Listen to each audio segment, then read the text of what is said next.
Apakah yang dimaksudkan dengan bayar diri sendiri seperti yang dikatakan oleh orang yang paling kaya di Babylon ni? Adakah duit tu kita guna ataupun kita simpan untuk buat pelaburan? Alright, so dalam buku ni The Richest Man in Babylon ni, dia ada bagi tahu yang kita sebenarnya kena simpan 10%, tak boleh kurang daripada 10% daripada income kita tu untuk diri kita sendiri. So kalau gaji kita 2,000, bermakna kita kena simpan sekurang-kurangnya RM200 setiap bulan. Dan adakah berapa lama kita nak simpan ni? Kita kena simpan sampailah duit tu cukup untuk duit ni memberanakkan duit yang lain.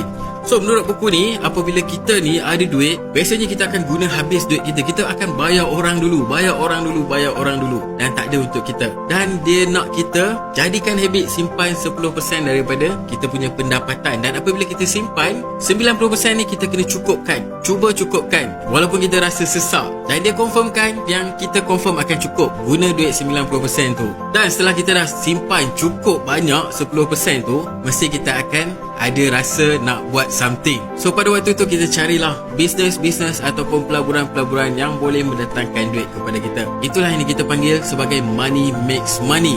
So benda tu panjang lebar diterangkan kat dalam ni. Saya rasa korang kena baca, dan ia adalah edisi bahasa Melayu. So korang tak perlu risau sebab dia dah pun diterjemahkan oleh PTS. So PTS dah terjemahkan daripada bahasa Inggeris kepada bahasa Melayu. Check out dekat beg kuning di bawah.